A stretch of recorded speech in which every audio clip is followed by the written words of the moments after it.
Hello students, welcome back to the drug desk. तो last video में हमने up to cardiac output cardiac cycle तक हमने खत्म कर लिया था। आज आते हैं उसके थोड़े आगे टॉपिक। आज कोशिश करेंगे कि इसी वीडियो में उसका टोटल खत्म हो जाए हम लोग का सीवीएस। ठीक है, तो सबसे पहले आ जाते हैं हम लोग इसके टॉपिक जिसका नाम है ब्लड प्रेशर।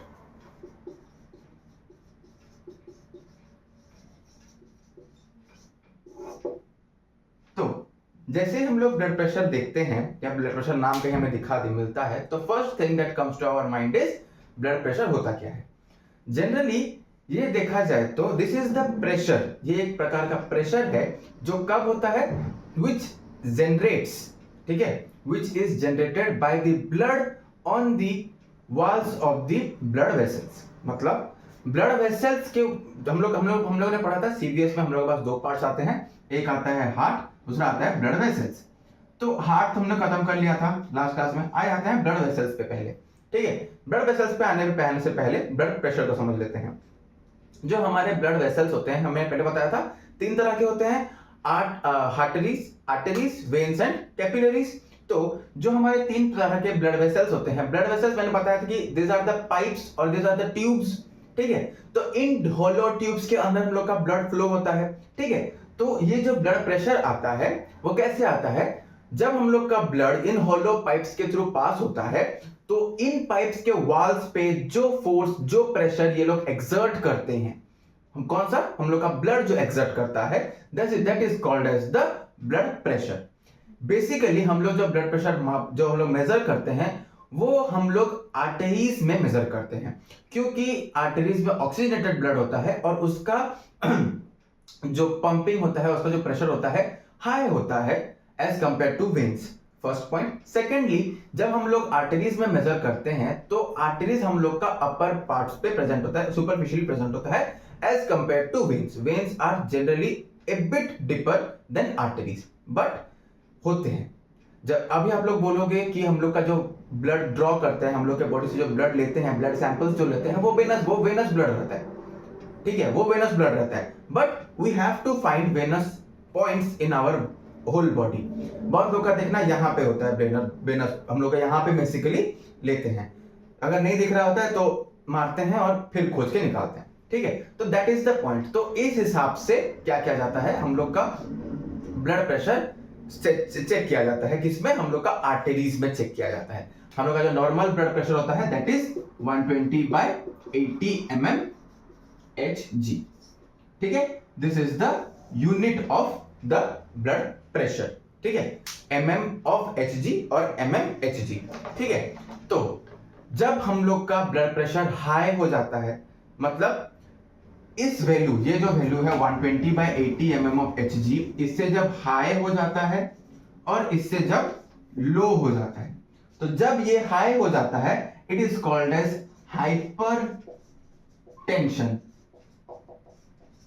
ठीक है, और जब ये लो हो जाता है then it is called as the hypotension.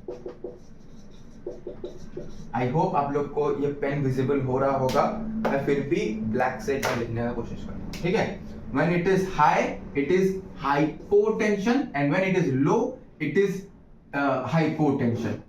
ठीक है, when it is high it is hyper and when it is low it is hypo. ठीक है, तो जब भी हम लोग ब्लड प्रेशर मेजर करते हैं हमें ये दो कंडीशंस देखने का चांसेस मिलता है। क्या क्या, हाइपर ब्लड प्रेशर और हाइपर टेंशन, और हाइपो ब्लड प्रेशर और हाइपोटेंशन।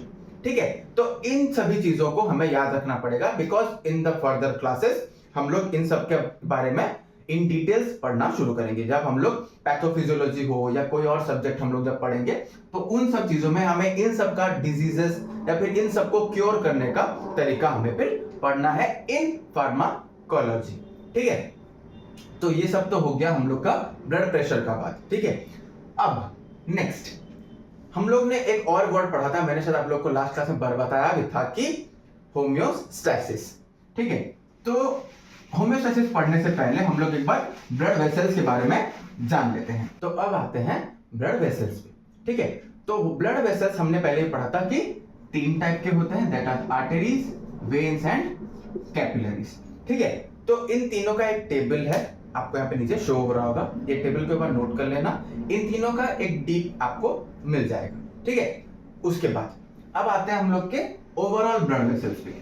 हम लोग कोई भी ब्लड वेसल्स देखें तो ब्लड वेसल्स होते क्या हैं? This are the blood vessels are the hollow tubes. Hollow मतलब अंदर से खोखला, खाली, ठीक है। This are the hollow tubes which are being used for transporting the blood, ठीक है। तो जैसे ही हम लोग का ब्लड ट्रांसपोर्ट होता है, जिस हिसाब से हम लोग का ब्लड ट्रांसपोर्ट होता है उसी हिसाब से हम लोग का ब्लड वेसल्स बना रहता है, ठीक है। जो ब्लड वेसल्स होता है वो होलो ट्यूब्स होता है, मैंने बताया। तो ये जो होलो ट्यूब्स होता है, ये जनरली जो ब्लड वेसल्स होता है वो 3 लेयर से मिल के बना हुआ रहता है, ठीक है। ये मान लो ये हम लोग का अभी ब्लड वेसल्स है, कोई भी ब्लड वेसल्स हो, डजंट मैटर, आर्टरी हो, वेन हो या कैपिलरीज हो, इनमें जनरली अगर मैं इसका ये जो पॉइंट है, जो ओपनिंग पॉइंट है, इसको अगर मैं एनलार्ज करूं या फिर फ्रंट साइड से आप लोग को दिखाऊं तो it will visible like 3 layers, first layer, second layer and the third layer, ठीक है। तो ये जो 3 लेयर है, इन तीनों लेयर का नाम होता है, ठीक है। First layer is the tunica adventitia, the second layer is called as tunica media and the innermost layer is called as tunica intima, ठीक है। ट्यूनिका एडवांटिटिया और एडवांटिशिया, फिर ट्यूनिका मीडिया और मीडिया, या फिर लास्ट इनर वर्ड जिसको हम लोग बोलते हैं ट्यूनिका इंटीमा। नेक्स्ट अब आ जाते हैं इस चैप्टर के मोस्ट इंपॉर्टेंट टॉपिक पे, जो कि है ब्लड प्रेशर रेगुलेशन, ठीक है। जैसे मैंने बताया कि हम लोग के पास 2 कंडीशन होते हैं ब्लड प्रेशर में। एक हो जाता है हम लोग का हाइपरटेंशन, एक हो जाता है हाइपोटेंशन, ठीक है। तो ये जो हाइपरटेंशन और हाइपोटेंशन है, ये दोनों केसेस को अभी हमें अच्छे से समझना है। इसे समझने से पहले एक बार हम लोग समझ लेते हैं क्या होम्योस्टेसिस के बारे में। हमारा बॉडी एक बैलेंस मेंटेन करता है। मैंने शायद आपको ये पिछले वीडियो में बताया भी था, बट अभी फिर से बता दे रहा हूं कि homeostasis is the balance of our body, ठीक है। मतलब बहुत बार क्या होता है, हमारा बॉडी इम्बैलेंस क्रिएट होता है हमारे बॉडी में, इम्बैलेंस बैलेंस के केसेस में नहीं, इन एवरी एक्सपेक्ट्स, ठीक है। जैसे कि हम लोग का बॉडी में जैसे यही वाला केस हो, ठीक है। तो अभी मान लो हाइपरटेंशन हुआ या फिर हाइपोटेंशन हुआ, तो उसके अगेंस्ट हम लोग का बॉडी अपने आप कुछ ऐसे काम करेगा जिसके कारण से हम लोग का क्या होगा ना, ब्लड प्रेशर ऑटोमेटिकली इंक्रीज होगा, ठीक है। और या फिर कुछ ऐसा काम करेगा जिसके कारण से हम लोग का ब्लड प्रेशर डिक्रीज होगा, मतलब वो हम लोग का बॉडी ऑटोमेटिकली करता है। फॉर एग्जाम्पल अभी किसी कारण से मेरा ब्लड प्रेशर लो है, ठीक है। तो अभी मान लो वो ब्लड प्रेशर जो लो है उसको अभी मेरा बॉडी ऑटोमेटिकली अपने आप से ही वो क्या करेगा, उसे मतलब मेंटेन करेगा, ठीक है। द मेंटेनेंस, वो जो मेंटेन कर रहा है, that is called as homeostasis, जो कि हमारा बॉडी अपने आप मेजर करता है या फिर अपने आप ठीक करता है। Not only in the case of blood pressure, और भी बहुत सारे केसेस हैं। जैसे मैंने आपको पहले बताया होगा कि हमारे बॉडी में इंसुलिन प्रोडक्शन होता है, ग्लूकोज प्रोडक्शन होता है, शुगर होता है हम लोग के बॉडी में, ठीक है। तो बहुत लोगों का शुगर का इंजेक्शन लगता है, इंसुलिन वगैरह लगता है। तो फॉर एग्जांपल अभी क्या हुआ, हम लोग का बॉडी में इंसुलिन प्रोडक्शन कम किया या फिर इंसुलिन छोड़ दो, पहले हम लोग के बॉडी में क्या होगा, शुगर है। तो अभी मान लो हमारे बॉडी में शुगर का लेवल हाई है, तो हमारा बॉडी ऑटोमेटिकली क्या करेगा, इंसुलिन सीक्रेट करेगा, जिसके कारण से क्या होगा, वो ग्लूकोज को ब्रेक डाउन करेगा और हमारे बॉडी में एक बैलेंस लाएगा। किसके बीच, शुगर और इंसुलिन के बीच एक बैलेंस क्रिएट करेगा। वो जो बैलेंस क्रिएट कर रहा है, that is called as homeostasis. और भी बहुत सारे एग्जांपल हैं। जब हम लोग बाहर गर्मी में जाते हैं तो आउटर एनवायरनमेंट गर्म है और हम लोग का इनर एनवायरनमेंट ठंडा है, तो आउटर एनवायरनमेंट इनर एनवायरनमेंट अगर अलग अलग हो तो हमारे स्किन में कुछ रिएक्शंस होने के चांसेस होते हैं। तो उसके लिए क्या करता है हमारा बॉडी ऑटोमेटिकली स्वेट रिलीज करता है, हमारे स्किन में हम सबको पसीना देता है। तो जो पसीना रिलीज हो रहा है, that is due to the process homeostasis. वो हमारे बॉडी में पसीना क्रिएट करता है सो दैट हमें आउटर एनवायरनमेंट और इनर एनवायरनमेंट के बीच एक वेट लेयर मिल जाए, जिसके कारण से हमारा बॉडी आउटर से भी हल्का पर ठंडा रहे। ठीक है, जब भी हम लोग का पसीना होता है, हम लोग जब पसीना पोंछते हैं तो देखना वो ठंडा लगता है। ठीक है, पसीना कभी मतलब गर्मी का मौसम आने वाला है, सबको पसीना तो आने वाला है, तो ट्राई करना जब भी हम लोग पसीना आता है वो पसीना को पोंछ के देखना वो ठंडा रहता है, क्योंकि वो पानी रहता है। ठीक है, तो जो आउटर एनवायरनमेंट के साथ हम लोग का इनर बॉडी में जो एक बैलेंस क्रिएट करता है, वो भी एक प्रकार का, वो भी एक टाइप का होम्योस्टेसिस है। तो this is what homeostasis means. ठीक है, तो ये जो होम्योस्टेसिस होता है इसे हम आगे एक एक करके सभी में पढ़ेंगे कि कैसे होम्योस्टेसिस मेंटेन हो रहा है इन केस ऑफ, अभी हम लोग पढ़ेंगे जैसे in case of blood pressure कैसे होम्योस्टेसिस मेंटेन हो रहा है।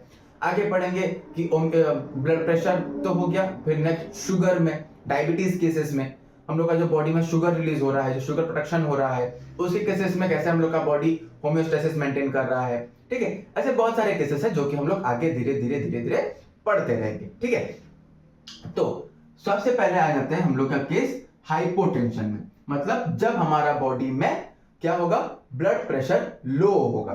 ठीक है, ठीक है, ये ब्लड प्रेशर है ना, ठीक है, ब्लड प्रेशर है ये। तो जब भी हम लोग ब्लड प्रेशर का बात करते हैं तो मैंने बताया कि हाइपरटेंशन हाइपोटेंशन होता है। तो जब हाइपोटेंशन आता है, मतलब लो बीपी का केस आता है, तो उस टाइम पे हमारे बॉडी में एक सिस्टम काम करता है जिसका नाम है रास और RAAS, जो लिखने से भी दोनों राइट है। ठीक है, तो अब आते हैं ये रास होता क्या है। ठीक है, तो अब आते हैं हम लोग के रास पे। रास is the renin angiotensin aldosterone system. ठीक है, हमारे बॉडी के ये कुछ कंपाउंड्स हैं, कुछ सब्सटेंसेस हैं जो कि जिनका हमें नाम याद रखना पड़ेगा। ठीक है, तो this is the renin angiotensin aldosterone system. तो जब भी हम लोग रास पढ़ रहे हैं, फर्स्ट थिंग इन सबका कहां से क्या क्या रिलीज होता है, ये क्या है। जैसे मैंने बताया कि during the time of hypotension, always remember रास ओनली वर्क्स ऑन हाइपोटेंशन। ठीक है, मतलब लो बीपी केसेस में। तो जब भी हमारे बॉडी में हाइपोटेंशन होता है, हमारे किडनी से एक सब्सटेंस रिलीज होता है which is called as renin. ये कहां से रिलीज होता है, किडनी से। ठीक है, तो जब किडनी का ये रेनिन लीवर से सिक्रीट हुए एंजियोटेंसिनोजेन, ओके, इसे हम लोग कहते हैं एंजियोटेंसिनोजेन, जो कि कहां से सिक्रीट होता है, लीवर। ठीक है, लीवर से सिक्रेट हुए एंजियोटेंसिनोजेन के साथ ये कंबाइन हो जाता है, तब एक सब्सटेंस फॉर्म होता है, इसमें ऊपर लिख देता हूं,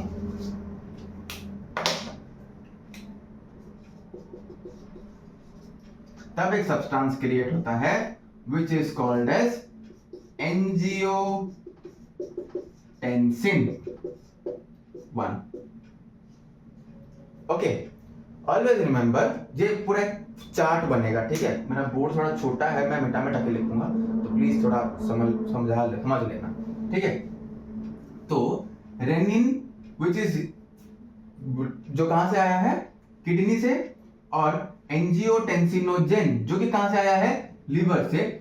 when renin from the kidney and angiotensinogen which is from the liver get combines in the cases of hypotension, a chemical substance is formed known as angiotensin 1। ठीक है, तो ये जो एंजियोटेंसिन है ये फिर आगे प्रोसीड होगा। ठीक है, मैं मिटा के आगे लिखता हूं। तो अब आते हैं पूरे होल चार्ट पे। ठीक है, तो angiotensinogen which is secreted from liver, which when gets combined with renin in cases of, which is secreted from the JG cell or juxtaglomerular cell from the kidney।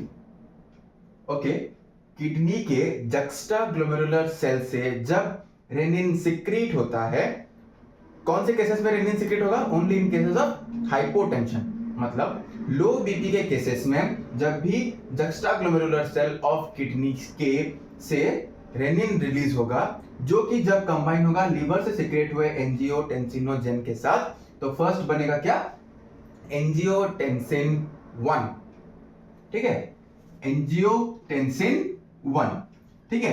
तो ये जो एंजियोटेंसिन 1 है, इसके ऊपर एक एंजाइम काम करता है जिसका नाम है ACE, एस मतलब एंजियोटेंसिन कन्वर्टिंग एंजाइम, ठीक है, और इन्हें हम एंजियोटेंसिन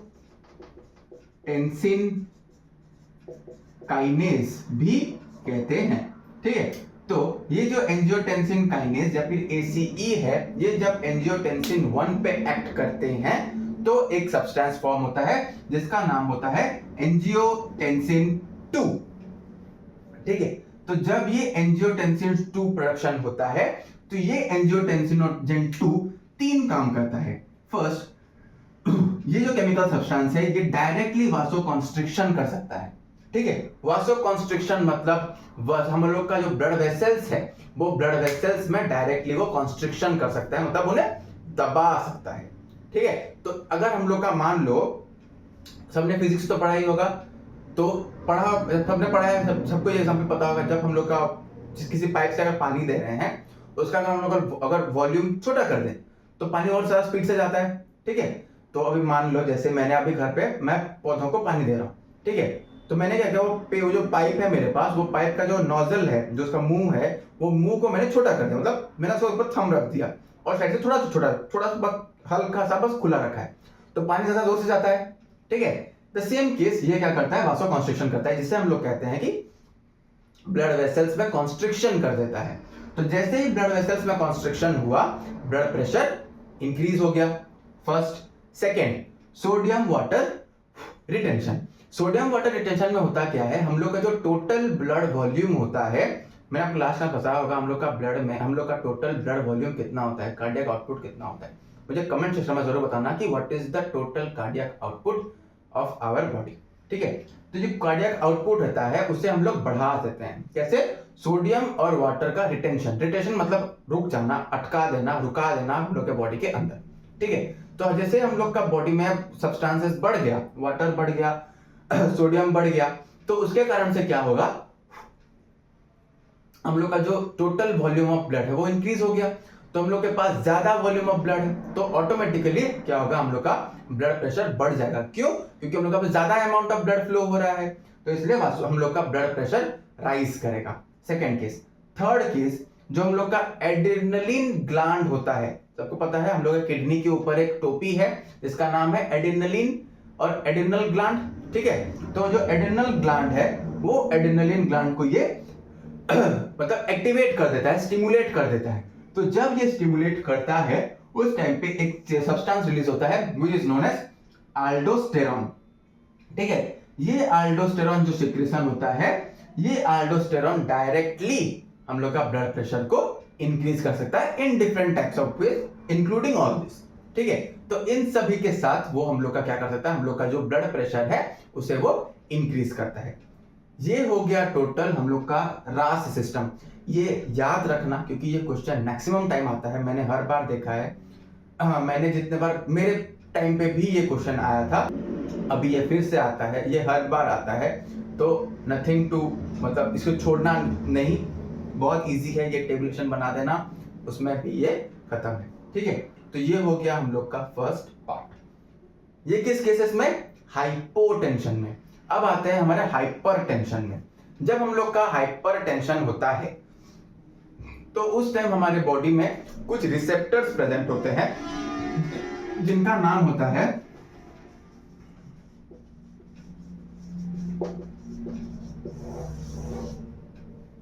बैरो, मतलब बैरो रिसेप्टर्स। ये रिसेप्टर्स हम लोग के ब्लड वेसल्स के वॉल्स पे ही प्रेजेंट होते हैं। तो जब भी ब्लड प्रेशर इंक्रीज होता है या फिर डिक्रीज होता है तो उन केसेस में ये बैरो रिसेप्टर्स उस चीज को डिटेक्ट कर सकते हैं और sympathetic parasympathetic process nervous system के हेल्प से इसे डिक्रीज कर सकते हैं। सिंपैथेटिक और पैरासिम्पैथेटिक नर्वस सिस्टम से कैसे करते हैं ये हम लोग उस टाइम पढ़ेंगे जब हम लोग नर्वस सिस्टम पढ़ेंगे। इसके बाद स्केलेटल सिस्टम स्टार्ट करेंगे। कलर सिस्टम के बाद हम लोग नर्वस सिस्टम में जब पढ़ेंगे तब मैं आपको बैरोरिसेप्टर्स के बारे में एक छोटा सा, एक ज्यादा कुछ होता नहीं है बैरोरिसेप्टर्स में, ठीक है। पैरासिम्पैथेटिक नर्वस सिस्टम एक्टिवेट होगा, बस दैट्स इट। उसके हिसाब से वो ऑटोमेटिकली ब्लड प्रेशर डिक्रीज कर देता है। कैसे करता है आपको बता दूंगा उस सब्जेक्ट में, उस चैप्टर में मैं बताऊंगा, आपको समझ में नहीं आएगा और बेकार में इसका टाइम वेस्ट होगा, ठीक है। तो इन दिस प्रोसेस हम लोग का ब्लड प्रेशर रेगुलेट होता है, ठीक है। क्वेश्चन आता है explain the regulation of blood pressure, तो बैरोरिसेप्टर्स और रास सिस्टम जरूर से लिख देना, ठीक है, छोड़ना मत।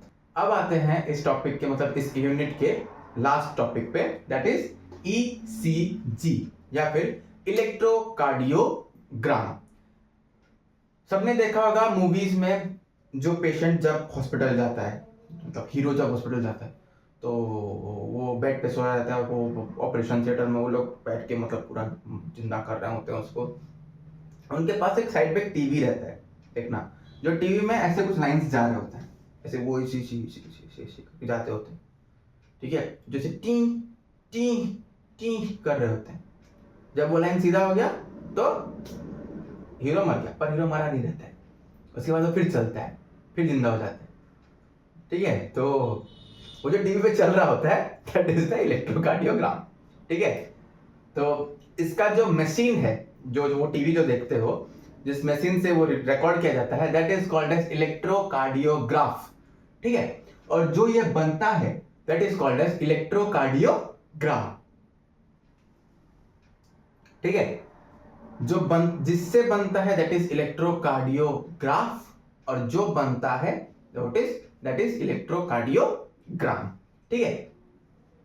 तो ये होता है इलेक्ट्रोकार्डियोग्राम।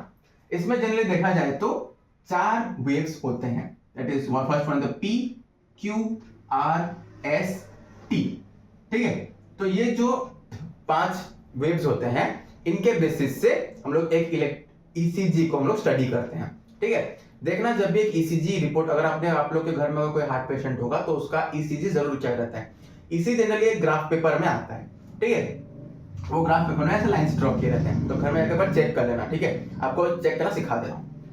जनरली होता क्या है, ये जो पी वेव होता है, ये पी वेव होता है for atrial depolarisation, which means कि आर्टरीज का डीपोलराइज होना, मतलब आर्टेरियम का, जो हम लोग के हार्ट की जो अपर चेंबर्स हैं, मतलब हमने पढ़ा था कंडक्शन सिस्टम में एसए नोड एवी नोड के बारे में।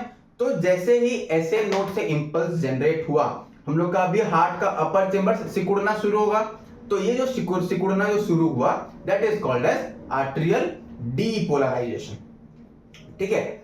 इन द सेम टाइम फिर नेक्स्ट हम लोग का अभी क्या होगा, क्यू आर एस, ये जो 3 है, इसमें हो जाता है हम लोग का क्यू आर एस से हो जाता है वेंट्रिकुलर डीपोलराइजेशन, ठीक है। तो ये जो हम लोग का पीक्यूआरएस है, इसमें जनरली होता क्या है, ऐसे नोड से हम लोग का इंपल्स जनरेट हो गया है, तो ईसीजी का पहला वेव आ गया जो कि हम लोग का पी वेव है, ठीक है। पी वेव आ गया, उसके बाद जो आगे बनेगा क्यू आर एस, ये जो क्यू आर एस जो बनेगा वो कैसे बनेगा, due to the ventricular depolarization, मतलब अब अभी हम लोग का अपर चेंबर्स कॉन्ट्रैक्ट होना शुरू हो गया, उसी के साथ नीचे का चेंबर फिर कॉन्ट्रैक्ट होगा, ठीक है। तो जो नीचे का चेंबर जो कॉन्ट्रैक्ट होगा that is due to the Q R S. जो हम लोग का ईसीजी होता है वो डिटेक्ट क्या करता है, ये क्वेश्चन हम लोग के माइंड में आता होगा। जो ईसीजी है वो जनरली इलेक्ट्रिकल इंपल्स जनरेट करता है, वो इलेक्ट्रिकल इंपल्स को वो सेंस कर सकता है, ठीक है। हम लोग के हार्ट, हम लोगों ने पढ़ा था कि हम लोग का SA node is the natural pacemaker of our heart, जो कि अपने आप इलेक्ट्रिकल इंपल्स और एक्शन पोटेंशियल जनरेट कर सकता है। तो जो एक्शन पोटेंशियल और इलेक्ट्रिकल इंपल्स जो वो जनरेट कर रहा है उसी को डिटेक्ट कर सकता है ये इलेक्ट्रोकार्डियोग्राफ मशीन, और उसी को जब हम लोग ग्राफिकली देखते हैं तो that is called as electrocardiogram, ठीक है। तो वेंट्रिकुलर डीपोलराइजेशन हो गया, मतलब हम लोग का वेंट्रिकल्स अभी सिकुड़ना शुरू हो गया, सिकुड़ गया, ठीक है। इन द सेम टाइम एक और वेव आता है that is the T wave. ये जो टी वेव है this is for the ventricular repolarisation. ठीक है, मतलब अब क्या होगा, हम लोग का वेंट्रिकल्स अभी खुलना शुरू होगा, तो कंप्लीट रिलैक्सेशन इसके बाद फिर होता है। ठीक है, तो हमने पढ़ा था हम लोग का टोटल कार्डियक साइकिल 0.8 सेकंड्स का होता है, तो उसमें से ये होता है 0.1 सेकंड्स, ये होता है 0.1 सेकंड्स QRS, और टी वेव होता है 0.4 सेकंड्स से। इसके बाद फिर एक और फिर पी वेव आके हम लोग का फिर आगे हम लोग का ECG फिर आगे बढ़ता है। तो 0.8 सेकंड से 0.4 सेकंड्स ये हो गया। नेक्स्ट जो 0.4 सेकंड्स होता है उसमें हम लोग कंप्लीट रिलैक्सेशन होता है। ठीक है, मैंने आपको बताया था 3 पार्ट में होता है, atrial systole, ventricular systole, complete diastole. Systole 2 हो गया, ये डायस्टोलिंग शुरू हो गया। तो अब ये टोटल जो डायस्टोल होगा वो, क्योंकि अभी वो डायस्टोल हो गया, क्योंकि अब हमारे पास, तो एक माइंड में क्वेश्चन भी आता है कि इसके बाद हम लोग का ECG फॉर्म क्यों नहीं होता है। तो देखो, जनरली सोचो, ऐसे नोड से इलेक्ट्रिकल इंपल्स आया तो ये आया, तब फर्स्ट इलेक्ट्रिकल इंपल्स को सेंस कर पाया, वही इलेक्ट्रिकल इंपल्स फिर क्या करना है वो सब वो सेंस कर पा रहा है, उसके बाद इलेक्ट्रिकल इंपल्स खत्म हो गया है, मतलब अभी बस हम लोग का वो खुलना बाकी है। तो जब वो इंपल्स खत्म हो गया तब वो डिटेक्ट कर दिया, उसके बाद जब वो खुलना चालू हो रहा है तो उस टाइम पे तो हम लोग के पास कोई इंपल्स ही नहीं है, कोई इलेक्ट्रिकल इंपल्स, कोई इलेक्ट्रिकल सिग्नल ही नहीं है, तो वो किस चीज को सेंस करेगा। इसलिए उसके बाद जो एक लंबा लाइन आएगा, उसके बाद फिर जो पी वेव आएगा, वो जो लंबा लाइन आता है वो होता है 0.4 सेकंड्स का। ठीक है, तो in this way an ECG works. ठीक है, इसी के साथ ECG पार्ट खत्म होता है। ठीक है, इसके बाद कुछ छोटे मोटे हार्ट के डिजीजेस हैं, मैं आपको उनका नोट्स प्रोवाइड कर दूंगा। ठीक है, या फिर आपको यहाँ पे नीचे अभी दिख रहा होगा। ठीक है, तो उसका एक टेबुलेशन है, वही आपको दिखा दूंगा यहाँ पे, या फिर लास्ट में आपको उसका कंक्लूजन दे दूंगा। ठीक है, तो मैं तो अभी थोड़ा बिजी चल रहा हूँ, इसलिए नोट्स नहीं बना पा रहा हूँ, तो आप लोग से मेरा विनम्र निवेदन है कि जब मैं पढ़ा रहा हूँगा तो प्लीज आप लोग थोड़ा कोशिश करना नोट्स मेंटेन कर देने का। जैसे ही मैं फ्री होता हूँ मैं नोट्स पे ऊपर काम शुरू करता हूँ, और अभी मैं कोशिश करूंगा कि मंडे टू मंडे या फिर मंडे ट्यूसडे के अंदर अंदर आप लोग के लिए वीडियो अपलोड कर दूं। थोड़ा मैं बिजी चल रहा था, रजिस्ट्रेशन वगैरह चल रहा था, तो उसके कारण मैं थोड़ा बिजी हो गया, इसलिए एक हफ्ते से वीडियो नहीं बना पा रहा था, प्लस रिपब्लिक डे था तो उसके चक्कर में थोड़ा मैं बिजी हो गया था, और कॉलेज में थोड़ा चल रहा है काम, तो स्टूडेंट्स कुछ हैं तो उनके साथ, उनके लिए काम चल रहा था, तो अभी जस्ट वो खत्म हो गया है, काफी हद तक खत्म हो गया, बट थोड़ा बहुत काम बाकी है, कुछ लोगों का रजिस्ट्रेशन बाकी है। तो रजिस्ट्रेशन जैसे ही खत्म होता है, मैं जैसे थोड़ा सा फ्री होता हूँ मैं नोट्स के ऊपर काम शुरू कर दूंगा। तब तक के लिए आप लोग प्लीज थोड़ा एडजस्ट करो। ठीक है, तो इसी के साथ हम लोग का CVS पार्ट टोटली खत्म होता है। इसके बाद हम लोग का एक और टॉपिक है जो कि है स्केलेटल सिस्टम। ठीक है, और जॉइंट्स। हम लोग का फर्स्ट टिश्यू पार्ट खत्म, सेल पार्ट खत्म हो गया, CVS पार्ट खत्म हो गया, ब्लड पार्ट का आधा हुआ है, ब्लड का सेकंड पार्ट बना दूंगा। ठीक है, ब्लड का भी मैक्सिमम पार्ट खत्म हो गया, तो हम लोगों ने अब तक 2 यूनिट मेरे हिसाब से कंप्लीट हमने कर लिया है, और 3 यूनिट बाकी हैं। और जहाँ तक बात रही डी फार्म वालों के, तो उनका भी तो यही सेम है अभी तक, तो ऐसा मत सोचो कि बी फार्म के लिए अलग होगा, डी फार्म के लिए अलग होगा, HAP पार्ट दोनों के लिए सेम ही है डी फार्म बी फार्म के लिए, तो इसे जारी रखते हैं। ठीक है, HAP दोनों के लिए है। स्टैटिक्स पार्ट में कोशिश करूंगा डी फार्म बी फार्म अलग करने के, क्योंकि वो अलग है, बट फर्स्ट यूनिट दोनों के लिए सेम है। ठीक है, तो जितना वीडियोस बना रहा हूं उनके लिए उनको अभी यूटिलाइज करो। ठीक है, कुछ डाउट्स हो रहा है, कमेंट सेक्शन आपके लिए है, खुला है, मेरा नंबर भी है आप लोगों के पास, डिस्क्रिप्शन बॉक्स में आप लोग चेक कर सकते हैं। इंस्टाग्राम है मेरा, व्हाट्सएप नंबर भी आप लोग के लिए अवेलेबल है, जो लोग जानते हैं मुझे पर्सनली मैसेज भी करें। कमेंट सेक्शन आप लोग के लिए है, टेलीग्राम लिंक आपके पास है, आप लोग मुझे मैसेज कर सकते हैं। मैं कोशिश करता हूँ टेलीग्राम पे अगर होगा तो आप लोग के लिए क्विज अपलोड करता रहूं। ठीक है, तो अभी तो अपलोड करना शुरू नहीं किया है, मैं जैसे ही फ्री होता हूँ उन सब पे काम करना शुरू करूंगा। ठीक है, क्या करूँ, अकेला बंदा हूँ, कितना करूँ, तो आप लोग के लिए करना बहुत कुछ चाहता हूँ, बट थोड़ा मुश्किल होता है। ठीक है, तो मैं कोशिश कर रहा हूँ जितना हो सके मेरे से मैं करता हूँ। ठीक है, प्लस मेरा खुद का भी पढ़ाई चल रहा है, मैंने अब तक खत्म नहीं किया है, तो मैं अपना ही पढ़ता रहता हूँ, और मुझे पढ़ना अच्छा लगता है, मैं तो कंटिन्यू रखता हूँ, उससे थोड़ा पढ़ाई पे भी टच रहता है। तो इसी के साथ बातें बहुत हो गई, तो इसी के साथ हम लोग का सीबीएस पार्ट खत्म होता है। इसके बाद हम लोग स्केलेटल सिस्टम अगर होता है तो शुरू करते हैं। स्केलेटल सिस्टम पढ़ाने के लिए मुझे आप लोगों से थोड़ा हेल्प चाहिए कि आप लोग कमेंट सेक्शन में प्लीज बताना कि आप लोगों को कैसे पढ़ाऊं मैं। आप लोग को मैं एक फ्लो चार्ट की सबसे बता सकता हूँ, ठीक है, तो और दूसरी तरह है आप लोग को पीपीटी दिखा के बता सकता हूँ, या फिर आप लोग बोलो फ्लो चार्ट यहाँ पे बना देंगे, पीपीटी आपके लिए नीचे अपलोड करा दूंगा मैं, ठीक है, तो वैसे भी कर सकते हैं, ठीक है। आप लोग को क्योंकि वो सारे बोन्स को देखना पड़ेगा तभी आप लोग याद रखेंगे, और मेरे पास घर में तो स्केलेटल सिस्टम है नहीं कि आप लोग को एक एक करके बोन सारा दिखा सकूं, ठीक है। तो आप लोग कोशिश करना थोड़ा, ठीक है, मैं आपको फोटोज वगैरह दिखा दूंगा सारे सभी चीजों के। और अगर मैं आपको इसके अंदर सारे फोटोज दिखाऊंगा बहुत छोटा हो जाता है, हम लोग का मेरा फ्रेम बहुत छोटा रहता है तो बनेगा नहीं, ठीक है। तो मैं जब पढ़ा रहा हूँ अगर मैं ऐसा करूंगा, मेरे हिसाब से मेरे को सही लगता है जो कि टेबुलेशन के हिसाब से वो पढ़ा दूंगा। उसके बाद जब जैसे ही अपलोड होगा उसी अपलोडिंग के साथ पीपीटी उसका रेडी है मेरे पास, वो जब पीपीटी उसका रेडी है तो उसी पीपीटी को आप लोग को मैं प्रोवाइड कर दूंगा। जो अगर मैंने वो पीपीटी अपलोड किया तो आप लोग थोड़ा हेल्प करना, क्योंकि उस पीपीटी में बहुत सारे लेवलिंग्स हैं, बट जो से लेवलिंग्स आप लोग को चाहिए मैं उन लोग को हाईलाइट कर दूंगा, सर्कल्स कर दूंगा, आप लोग बस उसी चीज पे फोकस करना, बाकी सारी चीजें आप लोग के लिए उतनी इंपॉर्टेंट नहीं है, ठीक है। तो इसी के साथ ये वीडियो यहीं एंड करते हैं, तब तक के लिए keep educating yourself, keep study hard, ठीक है। ज्यादा कुछ अगर डाउट हो रहा है या फिर कुछ भी डाउट हो रहा है आप लोग कमेंट सेक्शन में बता सकते हैं, या फिर मुझे इंस्टाग्राम पे डायरेक्ट मैसेज कर सकते हैं। आईडी आप लोग के लिए द ड्रग डेस्क मैं नीचे मेंशन कर दूंगा डिस्क्रिप्शन बॉक्स पे, और नोट्स में जितनी जल्दी हो सके आप लोग के लिए अपलोड करा दूंगा, ठीक है। तब तक के लिए ऑल द बेस्ट।